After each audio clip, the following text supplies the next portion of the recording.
শেখ রবিউল আলম, আপনাদের দলের ভারপ্রাপ্ত চেয়ারম্যান তারেক রহমানকে দেখলাম লন্ডনে বাসে যাতায়াত করছেন। বাংলাদেশে তিনি যখন আসবেন, তিনি কি বাংলাদেশের পাবলিক বাসে চড়বেন? আফটারঅল গরিব দেশের গরিব বাস।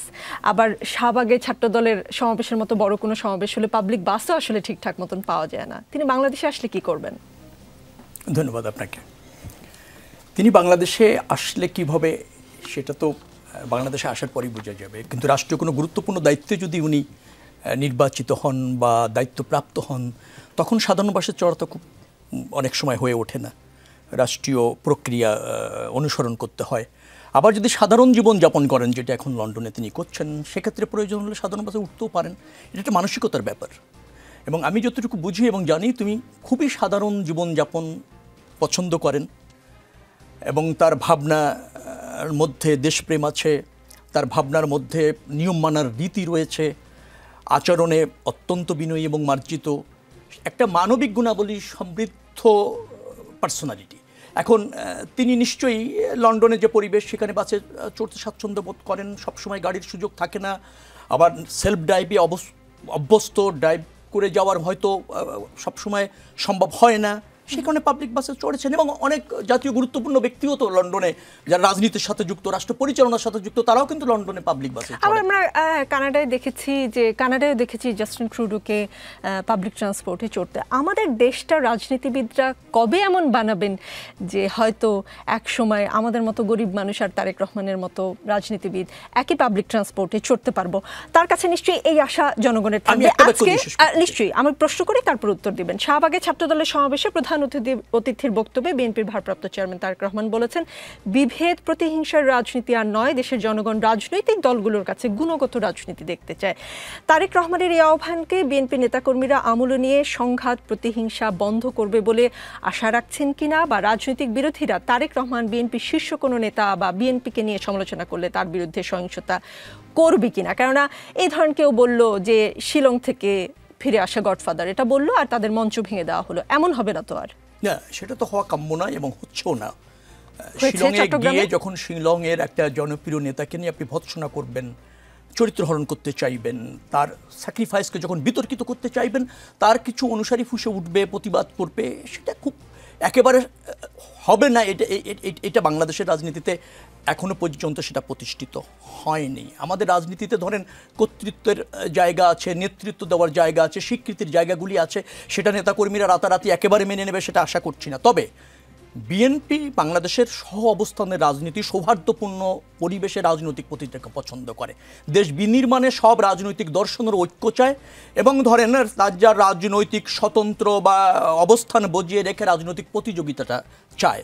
এবং আমরা রাজনীতিতে ত্রুটি বিচ্যুতি আছে, ব্যর্থতাও থাকতে পারে।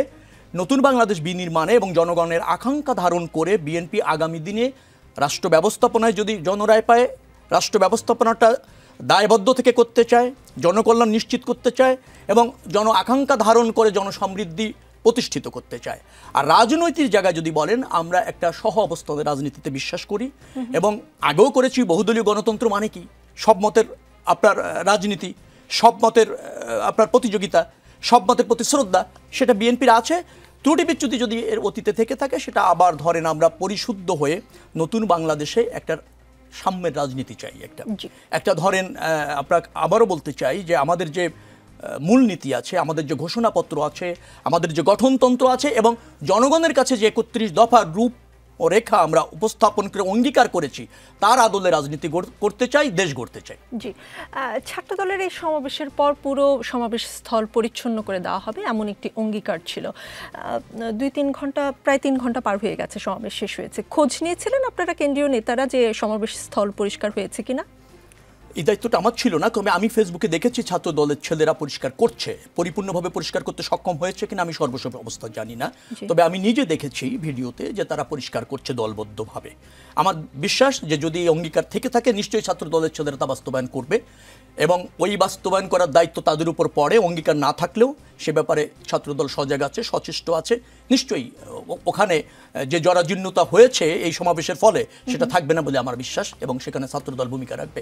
আমি একটা বাক্য দিয়ে শেষ করতে চাচ্ছিলাম, তারেক রহমান বাংলাদেশে আসলে যদি পাবলিক বাসে চলার কথা যেটা বলছেন সেই পরিবেশ হবে কিনা, নিশ্চয়ই নতুন বাংলাদেশ বিনির্মাণের ক্ষেত্রে সেটাও আমাদের রাজনৈতিক অঙ্গীকার যে আমাদের পাবলিক ট্রান্সপোর্ট বলেন, জীবন আপনার রাস্তাঘাটের নিরাপত্তার কথা বলেন এবং যানজটের কথা বলেন, সে ব্যাপারে তো আমরা ঐক্যবদ্ধ হয়ে একটা সুষ্ঠু রাজনৈতিক ধারা এবং রাষ্ট্র ব্যবস্থাপনার ধারা প্রতিষ্ঠিত করতে চাই।